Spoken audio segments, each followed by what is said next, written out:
Muy bien, buenas. Esta es otra emisión de Intercambio. En esta oportunidad les traigo un aporte de alguien bastante conocido en redes sociales por su difusión. Es Matías De Stefano. Estás desde Venado Tuerto, Santa Fe, ¿cierto? Sí, exacto. Hola, ¿qué tal? Bueno, esperemos que nos acompañe la calidad del internet, que con esto de las tormentas solares está bastante movidito. Sí, y no solo tormentas solares, en Venado Tuerto hay una fibra óptica muy mala y vieja, así que eso también puede ser.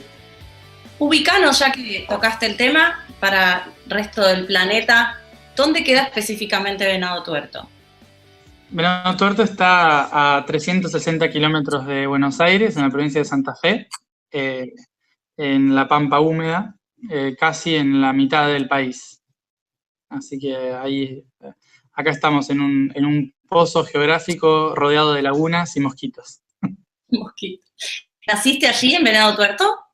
Nací acá, viví hasta los 14 años acá, luego viví en Cataluña, en España, hasta los 19 y luego volví a Río Cuarto, a Córdoba, a estudiar psicopedagogía y luego volví a vivir acá y desde ahí viajo por todos lados y vengo de vacaciones a mi casa. Excelente. Matías, bueno, hoy es 4 de octubre de 2017, hace un par de meses que cumpliste 30 años y tenés un recorrido planetario interesante. Brevemente, para entrar en el tema que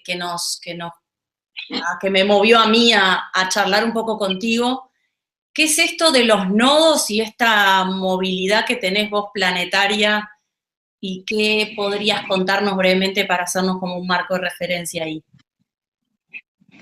Bueno, como muy resumen, yo desde pequeño que he venido tanto recordando como siendo preparado por otros planos de conciencia en entender lo que significa estar unido a la red, saber que todos somos parte de una misma realidad y que todos estamos trabajando en esta existencia desde el ser uno hacia la experiencia de la división y la dualidad, y ahora estamos en la dualidad y la división, tratando de volver a ser unos, aprendiendo a esa unificación.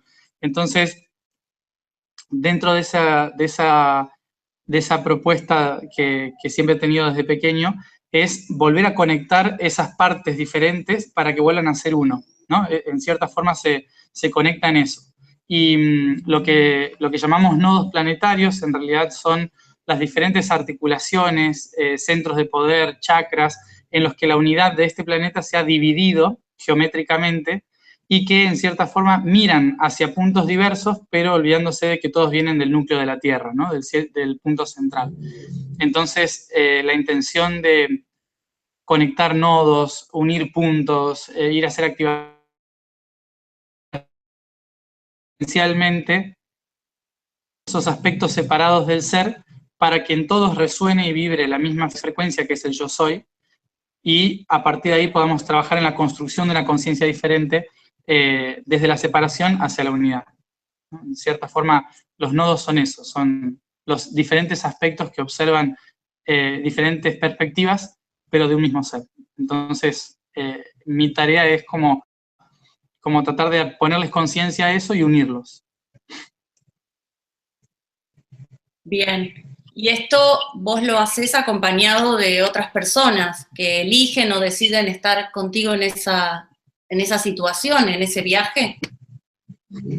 Sí, a veces viajo solo, a veces voy acompañado, a veces hay que hacer registros, entonces me acompaña gente que registra, a veces simplemente lo hago como me han visto haciendo Facebook Live o por YouTube o cosas así. El otro día leí un comentario crítico que era muy gracioso, que decía, todo esto parece un Matías Tour, ¿no? Un Matías Tour global, y digo, sí, la verdad que a veces puede parecer eso, pero me llama mucho la atención que cuando lo hago desde ese lugar, muchísima más gente se conecta que cuando lo hago desde el lugar más profesional o espiritual, sino que desde el lugar de estoy conociendo el lugar, me siento que estoy ahí, ¿no? Como que muchas veces pasa eso. Y en realidad también la propuesta, como ha pasado en el 2012, fue hacer responsable a la gente de cada lugar de ir a reconocer sus puntos de poder y entonces viajar, moverse, algo que a mí me gusta mucho, justamente como por ahí nos gusta a nosotros, no sé, recibir un masaje o recibir una caricia, tener conciencia de cuando nos duele el pie, hacer un masaje en el pie, y esto a mí me da la impresión de que hagamos eso con la tierra, ¿no?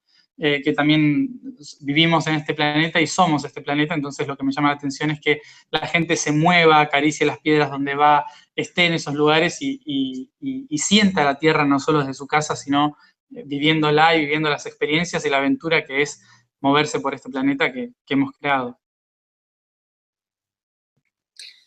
Muy bien, yo te escuchaba hace un tiempo y de esto quería charlar puntualmente con vos en un programa, concretamente en una entrevista de Chile que te han hecho no hace mucho, este año, si no me equivoco, el anterior, y hay una palabra que me llamó la atención y una duda que vos tenés sobre un término que para los humanos es como el sumum, que es la democracia, ¿no? Sí. Y este planteo que vos hacés, que fue como muy escueto en ese espacio, de la ontocracia evolutiva, algo así. A ver si me puedes contar un poquito sobre eso y de dónde viene. Todo esto nació en cierta forma muy sutilmente en el 2012 cuando empecé a viajar por el mundo, en que país por país iba entregando llaves a los diferentes portales como una especie de ofrenda a la tierra, como diciendo, vengo aquí a este portal, entrego esta llave como una ofrenda para que me puedas entregar tu visión del mundo, ¿no? Era como una forma de hacer un intercambio con la tierra. Y cada vez que iba a muchos de estos lugares, mucha de la información que fui recibiendo, sintiendo, venía, por ejemplo, como decir, tienes que juntar a un odontólogo con un arquitecto. Y yo decía, no entiendo cuál es la relación de esto, ¿no? A un médico con un pedagogo, a un político con un, qué sé yo, con un, no sé, un paisajista. Es como que había profesiones mezcladas que me tiraban y había muchos mensajes que tenían que ver con la red, conectar la red, volver a ser uno y hacer la espiritualidad práctica, ¿no? Eso es algo que a mí siempre me llama mucho, ¿no? El hecho de, a ver, si como espíritus hemos creado esta materia, no la creamos para escaparnos de esta materia, sino para hacernos responsables de nuestra creación. Entonces, siendo responsables de nuestra creación, ¿cuál es el mejor camino? ¿Es escaparnos de lo que hemos creado o hacernos responsables de lo que hemos creado desde el yo soy? Entonces, muchas de las informaciones que he visto o recibido de la Tierra tenían que ver con volver a ser uno, volver a conectar la red, volver a unir las partes y darle voz a todas las partes. Entonces, me explicó en cierta forma la Tierra cómo el diseño de la biología evolutiva fue el camino más lógico que encontró el espíritu para poder evolucionar, crecer y retomar la conciencia de sí mismo, ¿no? Al existir la humanidad, que es una proyección evolutiva biológica en el cual cada neurona que somos nosotros estamos tomando conciencia de, claro, yo quiero hacer esto, yo quiero transformarme, ¿qué es lo que hago por mi vida? Empiezo a hacerme todas esas preguntas existenciales. Significa que no como individuo me estoy haciendo esas preguntas, sino como colectivo están surgiendo estas preguntas. Y que, por lo tanto, significa que la Tierra está pensando en esto, ¿no? La Tierra está pensando en quién soy, a dónde voy, era lo que quería hacer. O sea, es la Tierra la que está pensando ahora. Es decir, entramos en la etapa cognitiva del proceso evolutivo. Eso sería lo que, desde la pedagogía, viéndolo desde la pedagogía, ¿no? Es como que estamos saliendo del primer septenio, en el cual vamos viviendo a través de los impulsos, segundo septenio de nuestra vida, en el cual empezamos a plantearnos qué queremos hacer sobre nuestras relaciones, amistades, qué voy a hacer cuando sea grande, ese tipo de cosas. Entonces, estamos entrando en un segundo septenio, de los 7 a los 14 años, en la etapa de la conciencia planetaria como humanidad. y por lo tanto también estamos viviendo toda la crisis hormonal de los primeros años, ¿no? Que serían los primeros 14 y 15 años en los cuales queremos acostarnos con todos, queremos pelearnos con todos, queremos, ¿no? O sea, estamos en esa etapa en la cual es un caos, en que no sabemos qué queremos hacer, en que nos aferramos a creencias, a patrones, a muchas cosas que no están mal porque forman parte de nuestro crecimiento como civilización, como ser individuo también. Pero sin embargo, lo que ha pasado en el último siglo nos ha mostrado que la humanidad está avanzando, o sea, la conciencia del planeta, en cierta forma, está avanzando mucho más rápido, ¿no? Que en el último siglo avanzamos lo que no avanzamos en los últimos 10.000 años. O sea que en 100 años fue exponencial la evolución y por lo tanto la evolución también de nuestro, no así, pero sí del pensamiento, de la lógica, de la tecnología, de las herramientas que utilizamos y por lo tanto de los sistemas en los que vivimos también, lo cual también trajo conciencia, porque ahora tenemos derechos humanos y un montón de cosas que antes no había, pero sin embargo, hoy estamos muy avanzadas con una conciencia todavía de la Edad Media, ¿sí? En sistemas. ¿Y a esto a qué me refiero? A que el planeta está tratando de volver a reconocerse de que yo tengo el poder, de que yo tengo el poder, pero sin embargo seguimos entregándole el poder a otros, ¿no? En cada acto. Entonces, ¿de qué forma le entregamos el poder al otro? De muchas formas. Le entregamos el poder cuando le criticamos, le entregamos el poder cuando lo veneramos, le entregamos el poder cuando nos peleamos. O sea, hay muchísimas formas de entregarle el poder al otro. Pero una cosa es entregarle poder desde la conciencia y otra desde la inconsciencia. Y a esto me refiero con lo que pasó en los últimos 3 siglos, sobre todo, con la Revolución Industrial, la Revolución de la República, en las cuales estábamos buscando cada vez más libertades como civilización, ¿no? Libertad de desarrollo, libertad de expresión, pero el desarrollo del individuo no era paralelo al desarrollo del sistema, ¿no? Es decir que en la Revolución Industrial se empezó a preparar trabajadores, no personas, ¿sí? Que eso es la revolución de los iluminados, que todos conocen como los Illuminati, que eran los cientificistas que crearon la enciclopedia, que muchos por ahí no saben eso, que fueron los que crearon la enciclopedia y por lo tanto la educación del siglo XVIII. O sea, toda la base educativa que tenemos hoy es base de la ilustración, que es como se estudia en el secundario. Ese desarrollo en realidad lo que hizo fue formar mentes pensantes cientificistas separadas de la fe, pero también separadas de la confianza de uno mismo, ¿no? Separadas de la conexión con el corazón, lo cual nos hace depender de que el que parece que sabe más es el que tiene la respuesta, ¿no? Eso creó un patrón también en la sociedad en la cual no puedo confiar en mí mismo, sino que tengo que confiar en el que sabe. Y el que sabe, ¿no? Entonces, ¿qué hace eso? Que en la Revolución Francesa, en la Revolución de la Independencia de Estados Unidos, en la Revolución Republicana, se vuelve a traer todos los mandamientos de la República Griega y la intención de República Romana, con sistemas tomados de Medio Oriente, del Nilo y demás, pero se aplican a una sociedad con desarrollo industrial, a una sociedad con feudalismo, a una sociedad burguesa, ¿no? En la cual lo único que se hace es aprovechar la inconsciencia del pueblo para crear un sistema en el cual el burgués pasa a tener el poder sobre el rey, ¿no? Entonces, pero el pueblo sigue siendo el mismo, el pueblo sigue teniendo exactamente la misma conciencia de tengo que trabajar para vivir y sobrevivir, ¿no? Entonces, de esclavos pasamos a obreros, ¿no? De ignorantes pasamos a ser tabula rasa, que en educación se llama hay que llenarle la cabeza a esta gente porque no tiene nada. Entonces, pasa a un desarrollo de civilización en el cual no se le da poder al individuo, sino al que tiene conocimiento, ¿no? al que tiene conocimiento de causa o lo que sea. Pero se aprovechan del no conocimiento para decir, ustedes son ignorantes, incultos, no pueden saber muy bien qué hacer, ¿no? Entonces, déjenme a mí que yo sé qué hacer, ¿no?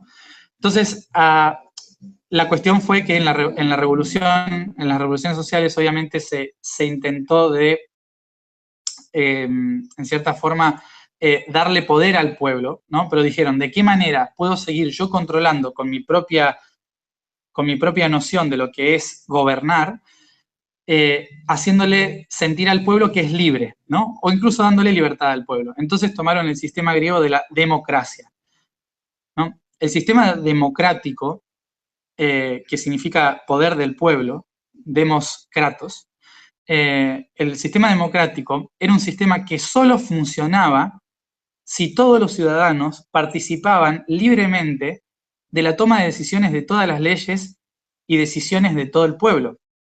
Los senadores en sí debatían, pero había una ágora abierta en los cuales cualquier ciudadano podía sentarse, debatir y tal vez decir eso no o eso sí. Lo cual funcionaba en cierta forma porque el sistema griego funcionaba por polis. Entonces, no funcionaba por nación griega, sino que funcionaba por polis. Es decir, que cada isla, cada territorio ínfimo y mínimo, se autorregulaba a sí mismo a través de la democracia.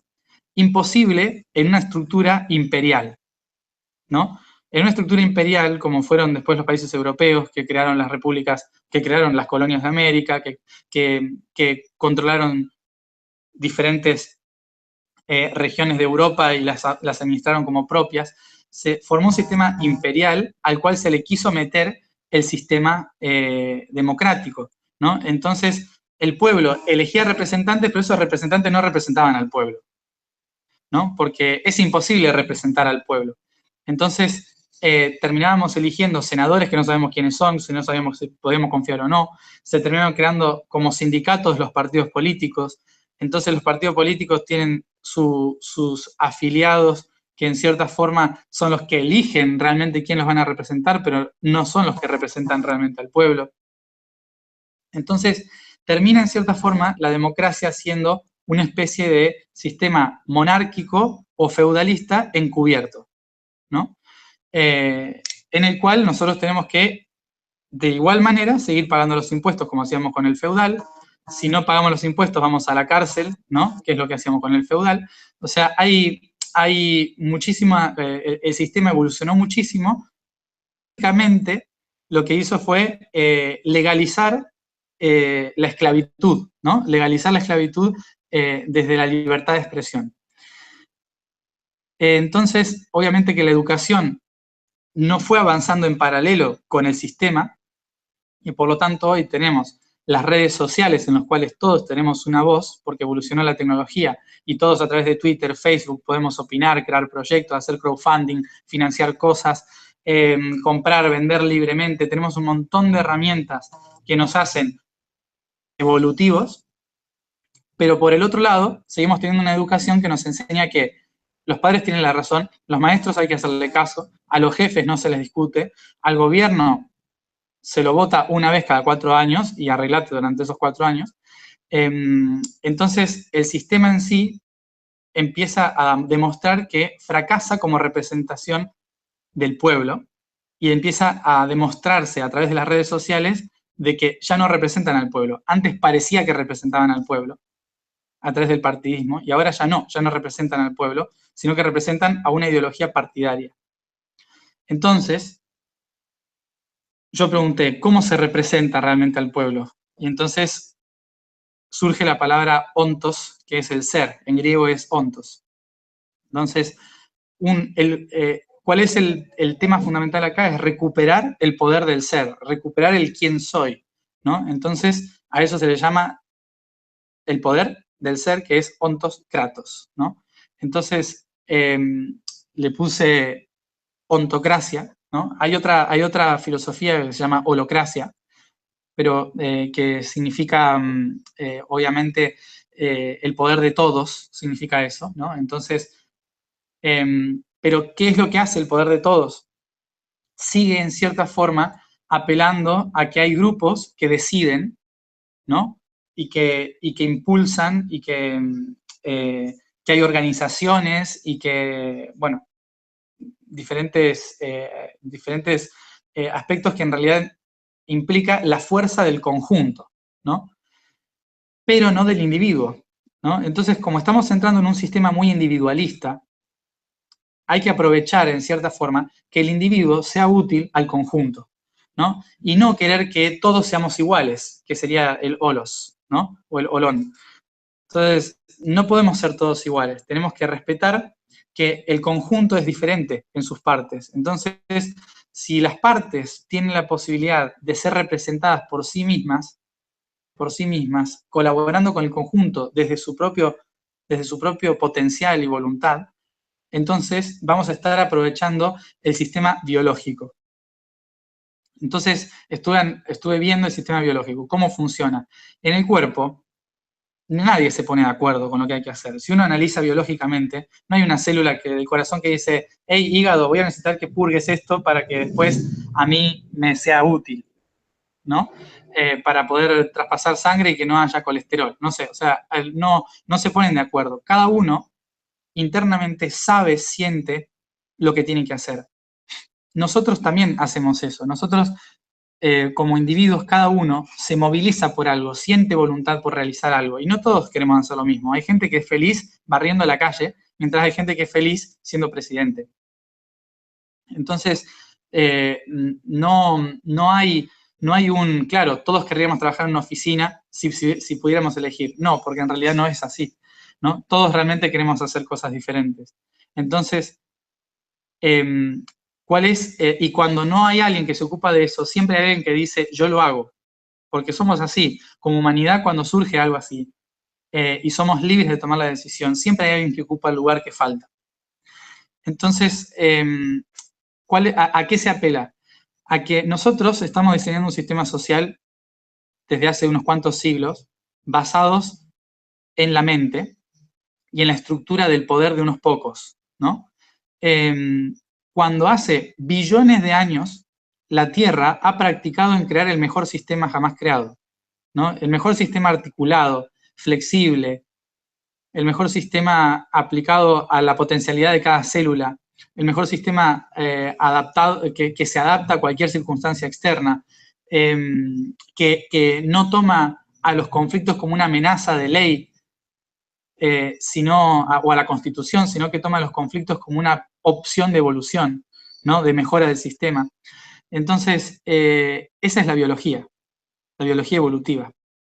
Entonces, yo dije, si aprovechamos que nuestro propio cuerpo celular, nuestro propio cuerpo biológico, en sus órganos, sus glándulas, su sistema inmune, tiene las mejores respuestas para la creación del mejor sistema jamás creado, ¿por qué no tomar ese sistema y adaptarlo, gracias a las nuevas tecnologías en que todos podemos ser representados ahora a partir de nuestra cuenta de Google, ¿no? A partir de este desarrollo evolutivo, ¿por qué no pasar y unir el desarrollo tecnológico de las redes sociales con las redes neuronales y la red biológica y crear un sistema contradictorio, sino un sistema de ayuda al sistema actual que permita constantemente, a la larga, evolucionar en la práctica de cómo cada individuo puede gestionar los propios proyectos y desarrollar, sin necesidad de tener que pasar por la burocracia de las instituciones del sistema, en mejorar la realidad en la que vive, ¿no? Entonces, para esto, obviamente, se necesita de un desarrollo de la conciencia, ¿no? De un desarrollo de la conciencia de, vale, ¿qué lugar ocupo yo? ¿Qué es lo que me gusta hacer a mí? ¿Qué es lo que haría si soy realmente libre? Si todas las decisiones del Parlamento pasasen por sí o no, constantemente a través de una aplicación de teléfono, ¿no? Si hay una ley, la ley controvertida, ¿no? Ley del aborto, del matrimonio homosexual, qué sé yo, cualquier tipo de ley que surja, incluso si hay que arreglar las calles, cualquier tipo de ley que se haga, en lugar de que lo decidan 60, perdón por la palabra, viejos locos que se sientan por un sueldo estatal en un lugar en el cual los votamos por partido, pero no por creencia a lo mejor, porque a lo mejor no compartimos las mismas ideas, ¿no? O sea, yo voto a alguien que tiene una idea, pero a lo mejor yo no comparto el 80% de las cosas que dice esa persona. Entonces, ¿por qué durante 4 años tengo que dejar que él me represente cuando a lo mejor vota algo que yo, representándome a mí, que no me representa, ¿no? A lo mejor yo estoy de acuerdo con el matrimonio homosexual, por ejemplo, pero esa persona que yo voté no, entonces va en contra de mi propia voluntad. No, realmente no me representa. ¿Qué pasaría si a través del teléfono yo puedo elegir y votar como una especie de referéndum diario, ¿no? En el cual yo puedo tomar las decisiones.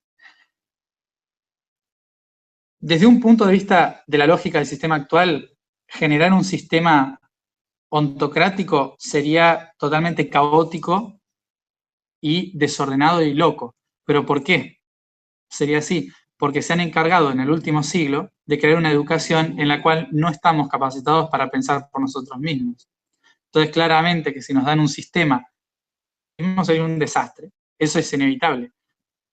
Pero yo apelo a que si este sistema se crea, en el cual todos podemos tomar la decisión por nosotros mismos, crear círculos, se llaman círculos en los órganos, círculos de trabajo por afinidad, en los cuales yo me incorporo a la educación o a la tecnología o al desarrollo de infraestructura, ¿no? Que en lugar del sistema impositivo sea el sistema adaptivo, en el cual yo sí o sí tengo que entregar parte de mí, pero yo elijo a qué sistema estoy entregando, ¿no? Yo elijo a quién estoy donando mi 10%, ¿no? El diezmo que se dice. Yo elijo si es educación, yo elijo si es salud. O sea, hay mucho para hablar del desarrollo, no es simplemente así. Pero si yo elijo esto, ¿no? Estoy realmente siendo responsable de mi propia realidad y no estoy haciendo responsable a una política que cada 4 años me tengo que quejar de las cosas que no hizo, sino que ahora soy responsable de que lo que no se hizo es porque yo no lo elegí o porque yo no tomé responsabilidad de lograrlo, ¿no? Entonces, en el tema no habría presidente, habría representantes de círculos. El tema no habría periodos de 4 años, habría periodos de cumplimiento de proyectos. Es decir, que se dice, en 2 años tenemos que cumplir este proyecto. Si en esos 2 años no se realiza o no se culmina el proyecto, la persona es cambiada por la siguiente en la lista de votación. O sea, hay muchísimas cosas que se tienen que hablar de los detalles de este sistema, pero en sí, filosóficamente, lo que representa en sí es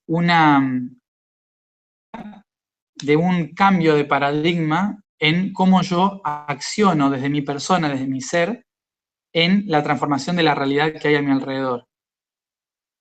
Y el conflicto primordial en sí que se tiene es que esto le quita el poder a los que están acostumbrados a tener el poder, ¿no?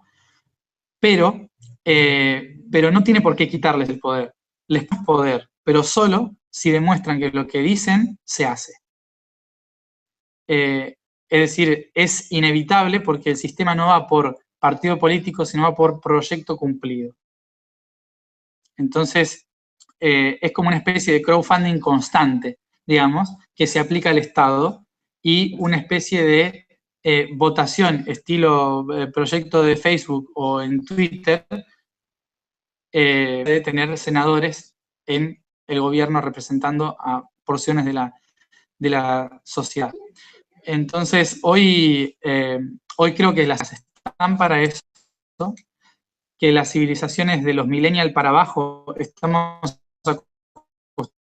acostumbrados a elegir, votar, tiene que ver con desarrollo basado en la tecnología y la biología, que es la lógica de la realidad, pero guiados desde el espíritu interno, que es el yo soy, ¿no? Entonces se mezclarían 3 cosas fundamentales: el desarrollo del ser interno, la responsabilidad del yo soy como persona espiritualmente, no estoy hablando religiosamente, sino espiritualmente desarrollada, de la manera que cada uno quiera, tomando conciencia de que mis actos, a través de una herramienta tecnológica, que es a donde vamos, a la inteligencia artificial, inevitablemente, a través de esa herramienta, poder tomar yo las decisiones de un estado que sea orgánico y biológico, basado obviamente en la lógica de la...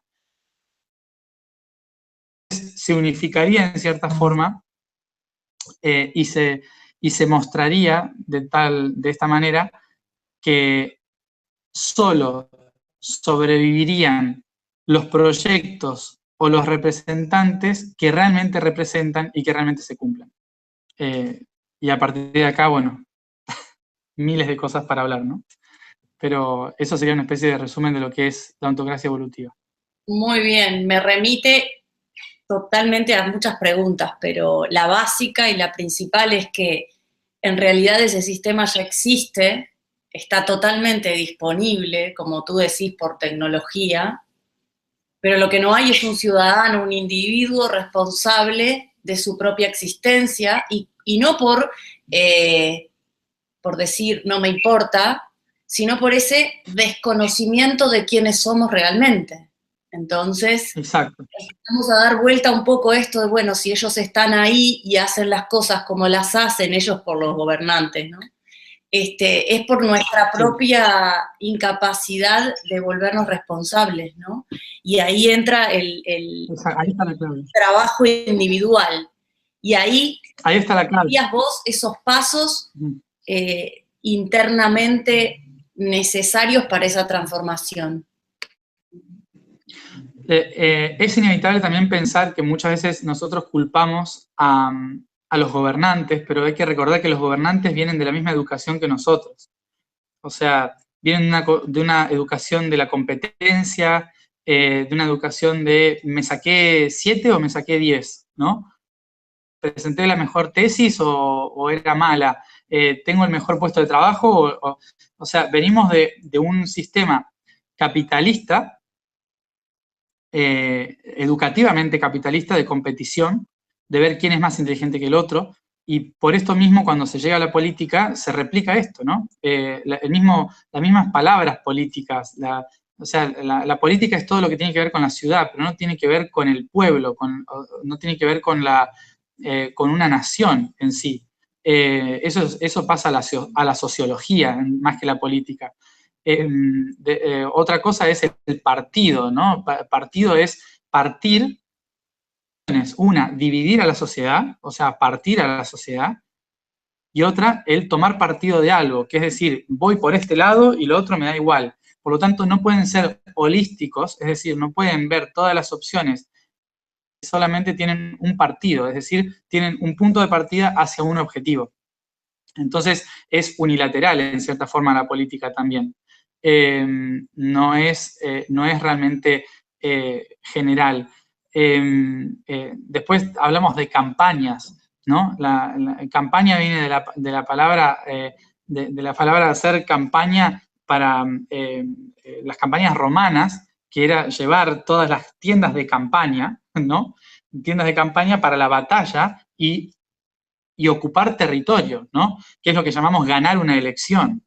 Entonces, es ganar un territorio. Entonces, todo lo que es sistema de política está incluso en vocabulario hablando de guerra y batalla, ¿no? No está hablando de consenso y diálogo, que son dos palabras que están repitiendo todo el tiempo por todos lados en la política y que nunca se cumplen justamente porque estamos hablando de partidos políticos, ¿no?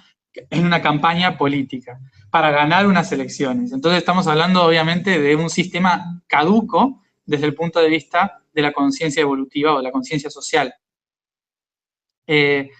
Ahora, la decadencia de la educación en todos los países del mundo, menos a lo mejor en los nórdicos, que van como si fuera por otra arista de la sociedad, menos en el sistema nórdico, diría yo, países estamos en una especie de competencia a ver cuál es tanto económicamente, el mayor PBI y educativamente cuál es el mejor, no me acuerdo el nombre del sistema, pero el mejor, ¿cómo se dice? En las estadísticas, cuál es el mejor país en educación, qué sé yo.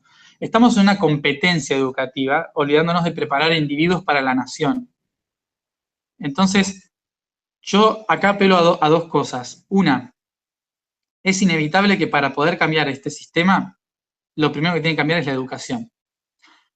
Pero no la educación de qué voy a enseñar, sino la educación de qué voy a aprender. Sí, porque hay, ese es habiendo estudiado un poco de educación, siempre me gusta marcar una gran diferencia entre las palabras enseñar y educar, ¿no? Enseñar es señalar algo y educar es sacar lo que está dentro afuera. Son dos cosas totalmente diferentes. Es decir, enseñar, cuando yo enseño es, eso de ahí es la verdad, eso es enseñar. Educar es, ¿qué harías tú en mi lugar si pudieras hacerlo diferente?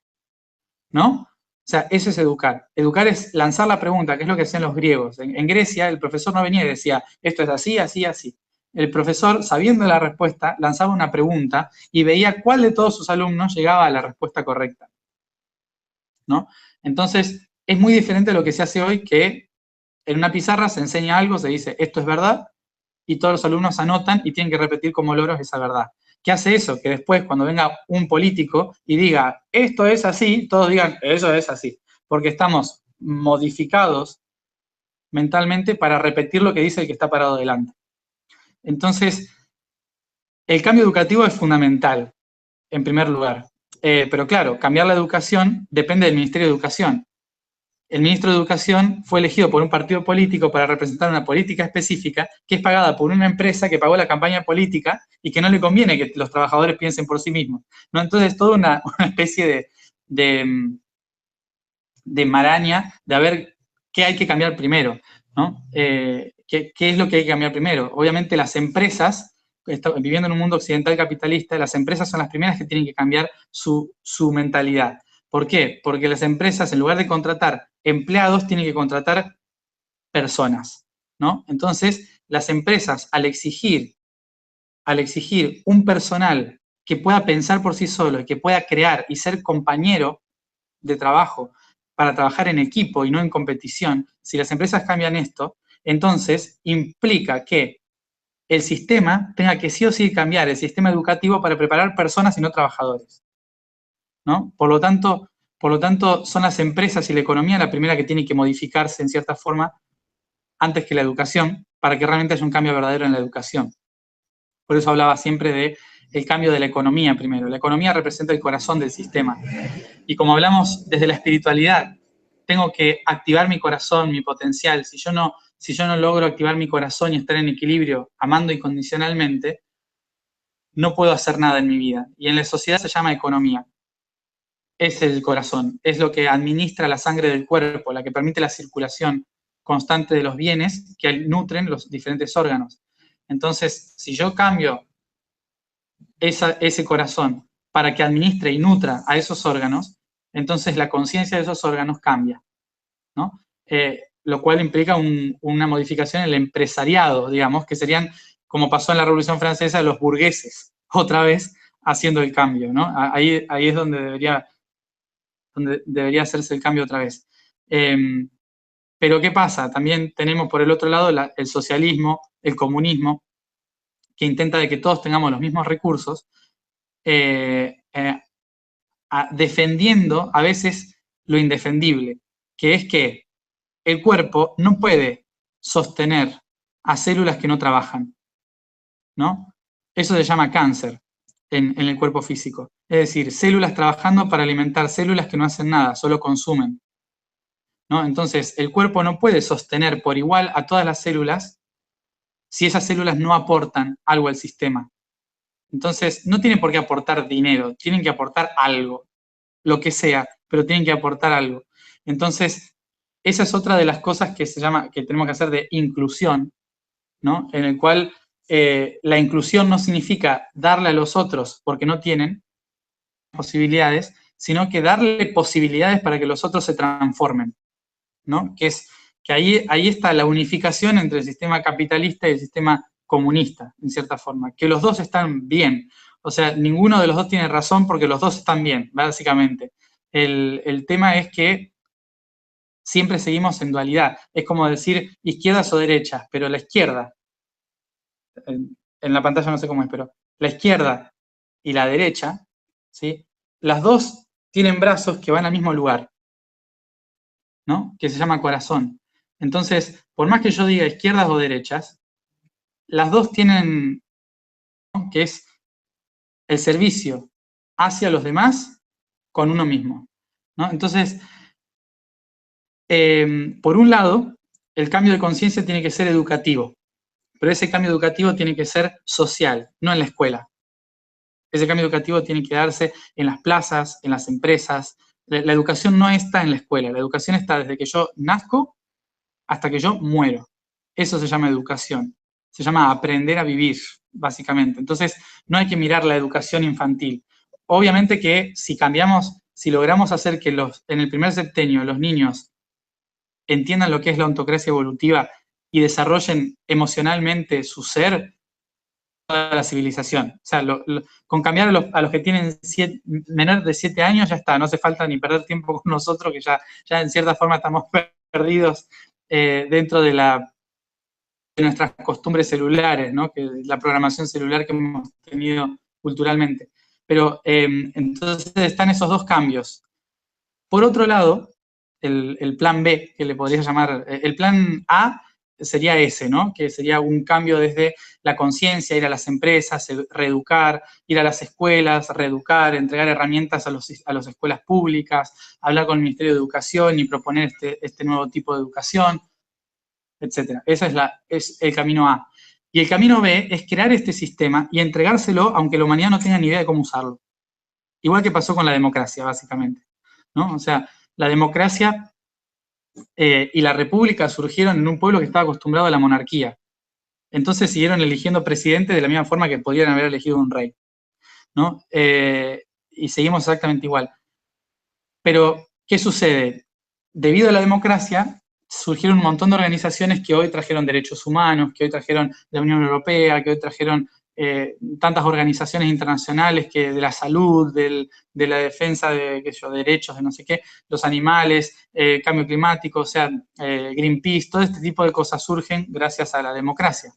Ahora, ¿qué pasaría si en una primera instancia, en este plan B, se le da este sistema a la sociedad? Obviamente sería un caos, ¿no?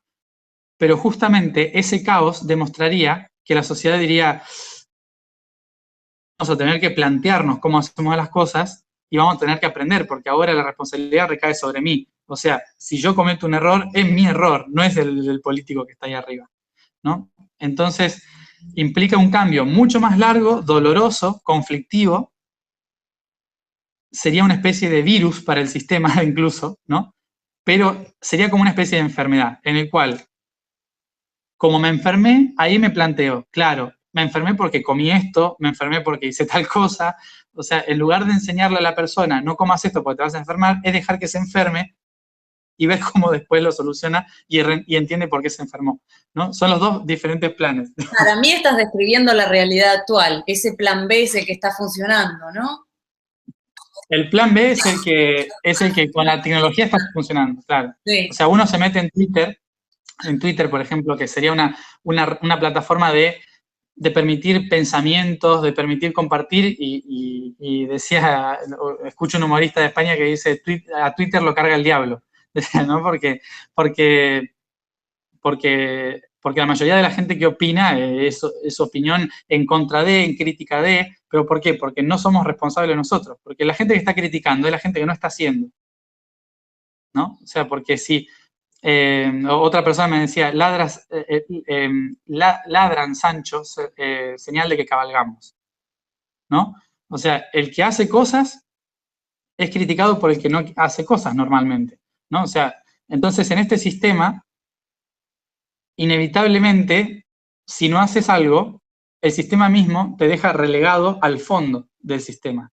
Esto es como cómo funciona el sistema de las abejas, cómo funciona el sistema de las hormigas, cómo funciona el sistema celular. O sea, esto es, yo aporto de mí lo que puedo, ¿no? Y no hace falta que, en este caso, por ejemplo, si uno dice, tengo que cambiar la educación, en el sistema ontocrático no hace falta ir al Ministerio de Educación para cambiar la educación.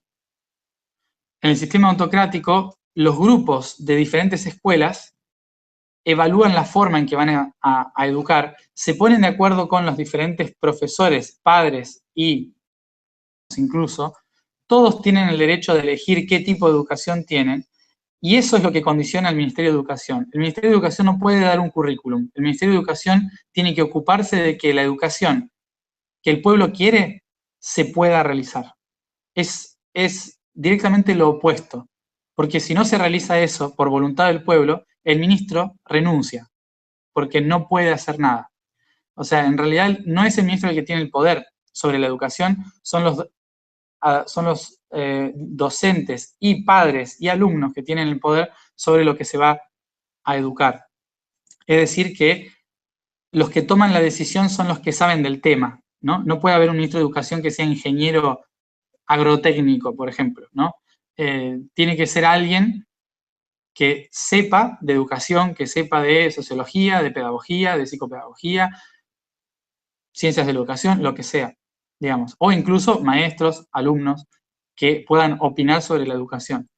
Entonces, el sistema ontocrático lo que haría es responsable directo al que participa de cada círculo y, por lo tanto, como es por círculos, no significa que una determinación educativa, por ejemplo, en toda la nación de Argentina, se lleve a cabo en cada provincia, sino que todas las diferentes regiones de Argentina, no solo provincias, sino departamentos, ¿no? que serían, sí, los diferentes departamentos o condados, como se vería en Estados Unidos, podrían tomar sus propias autodeterminaciones sobre educación, leyes y demás. Esto asusta a una visión democrática, imperialista, republicana, ¿no? Porque, ¿qué hace? Pierde el control de las decisiones, de las elecciones, de todo, pero gana el control el pueblo realmente, ¿no? Que es el que va a demostrar si es así o no. La diversidad, en una palabra, es como lo que reina ahí, ¿no? Exacto. Sí, es la diversidad. Es si hay un pueblo si hay un condado que se considera demasiado cristiano, por ejemplo, sus normativas pueden ser totalmente cristianas si la mayor cantidad de personas llevan a cabo proyectos desde el punto de vista católico o cristiano. Otro, si es ateo, puede llevar a cabo la mayor cantidad de proyectos e incluso a nivel internacional. O sea, países que en red quieren colaborar con proyectos que pasan en otros países, también se pueden sumar y aportar y construir una mejor realidad en esos lugares. Muchas veces los proyectos que no se llevan a cabo por organizaciones internacionales o gubernamentales en países como África o en países de África o Asia que tienen tantas necesidades, no se llevan a cabo por la burocracia de la ONU, por la burocracia de la OMS, por la burocracia de qué sé yo, de quien sea, ¿no? De cualquier organización internacional, hacen que muchos proyectos que a lo mejor un niño de 14 años en Canadá diseñó una estrategia economísima para solucionar el tema del agua potable en los países de África y no se lleva a cabo porque a nadie le interesa hacerlo o porque no llegó nunca a la OMS. Pero en cambio, si ese niño hace un proyecto y miles de personas se suman, lo financian y lo hacen posible, es la gente misma la que soluciona el problema sin necesidad de pasar por los gobiernos, ¿no? Entonces, esto hace que se demuestre a la larga de que realmente son los ciudadanos los que colaboran y transforman la realidad y no el poder gubernamental o los partidos políticos. Y entonces esto es grande de sistema, pero en realidad lo que yo propongo de esto no es ir en contra del que hay, sino ofrecerlo como una ayuda al sistema que hay, ¿no? Como decir, a ver, sabemos que no están pudiendo ocuparse de un montón de cosas y hay gente que sí puede, entonces, ¿por qué no utilizar este sistema como una forma de colaboración para que se lleven a cabo estos proyectos que no se terminan, ¿no? Entonces, la idea es presentárselo como un proyecto, no como un váyanse todos y hagamos esto. Porque eso fue lo que pasó con la República Democrática y así estamos, básicamente. ¿no? Por no dialogar y no colaborar. Todo el tiempo me remite a una descripción de la realidad actual, de ese caos que vos hablás, de esa gente haciendo y moviéndose y viendo. Creo que esa respuesta se está empezando a ver y de hecho Sí. a practicar tal vez de manera inconsciente, ¿no? Tal vez de manera no planificada, Sí. como una respuesta justamente biológica de la propia tierra, expresando Exacto. esa necesidad de cambio, ¿no? De un sistema que está obsoleto. Sí, yo no estoy diciendo nada nuevo en realidad. O sea, esto es simplemente tratar de armar un sistema social y un sistema aplicable que unifique toda esa gente que está haciendo millones de cosas y que a veces nos enteramos por un videíto en Playground, en Facebook, y que decimos, ¿cómo no me entero de esto y no puedo colaborar de esto solo si tengo una cuenta de Facebook? ¿Cómo esto no puede llegar a unificar personas, pero no por separado o con proyectos separados, sino en una misma plataforma que pueda colaborar con todo esto? Y eso es esa es la intención de lo que quiero trabajar, ¿no? Yo desde chiquito a mí me decían que tenía que trabajar en política, en otros planos de conciencia. Pero nunca me gustó la política, la verdad no. Pero después entendí cuando viajé por el mundo, visité los portales, me conecté a la red de conciencia e inconsciencia planetaria, a qué se referían con la verdadera política. Es la política de recuperar el poder interno, ¿no? De poder ser partícipe cada uno de la creación de su propia realidad. Y no hablarlo solo desde lo espiritual, sino pasarlo a un plano práctico, desde lo político y lo tecnológico, ¿no? No solamente de sentarme a meditar y hacerme responsable de mi propia creación de la realidad desde el plano mental o espiritual, sino traer ese plano mental y espiritual aquí, que en realidad resume lo que siempre hago, que se llama traer el cielo a la tierra, pero lo hago de tantas formas diferentes que a veces no se entiende. Entonces... Bueno, algunas para terminar así, estas te las voy a pedir cortitas, son temas que, sobre temas puntuales, drogas, tu opinión, si querés, si no, ¿no? Sí, sí, drogas, para mí las drogas siempre existieron en la humanidad y nunca fueron un problema hasta que se empezó a comercializar con la droga. Yo creo que cuanto más se retrase en legalizar la droga, más negocio le estamos dando a los traficantes de droga y en todo caso también a los que están dentro de un gobierno que les conviene que haya tráfico de droga. Entonces, no hablando directamente de nadie, pero eso pasa y lo hay. Entonces, yo creo que la droga es una elección o no, la gente busca cómo obtenerla. Y en corto, muchas veces la droga se busca por justamente poder tener en su vida la armonía o las respuestas, ¿no? Entonces trata de evadirse del sistema a través de las drogas. Yo creo que como en países como Holanda se ha demostrado que, bueno, en Países Bajos se ha demostrado que la legalización de la droga ha hecho que haya un consumo menor, ¿no? Y no hay tráfico de nada. Bien. ¿Aborto?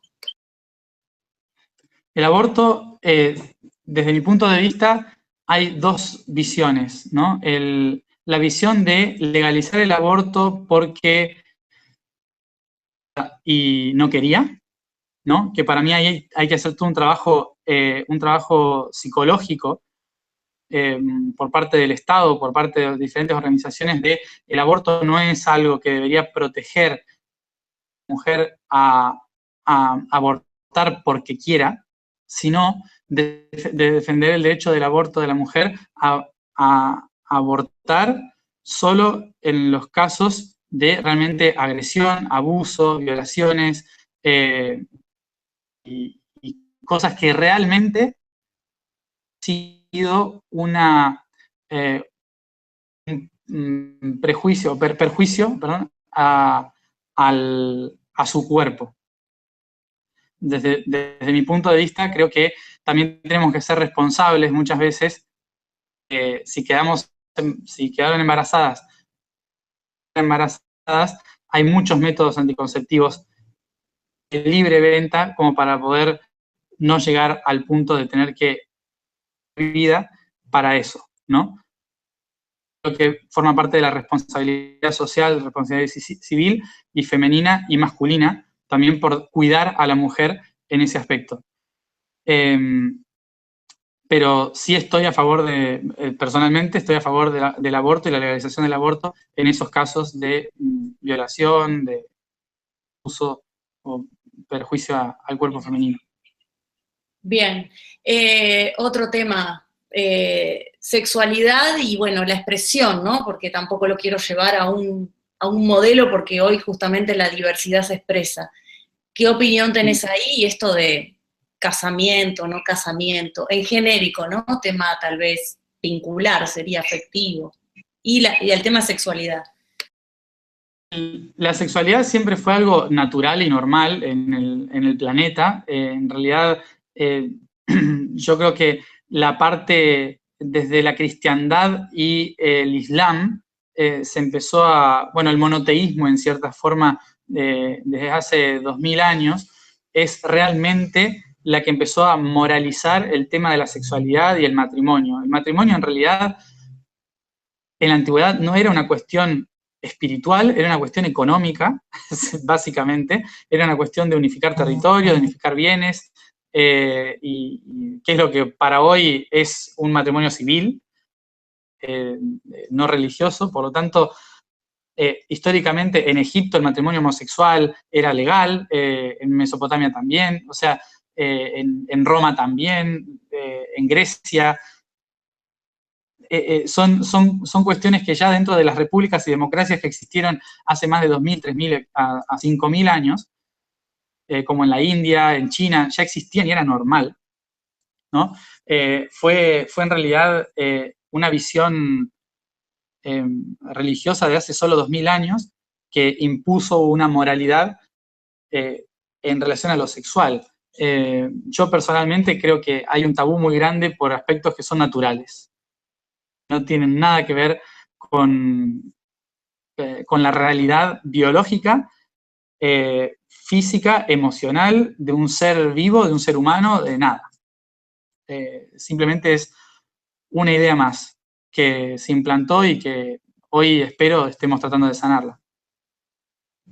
Perfecto, muy bien. ¿Y cómo ves a la unidad más pequeña que tenemos, que es la familia? Y esta sería la última pregunta.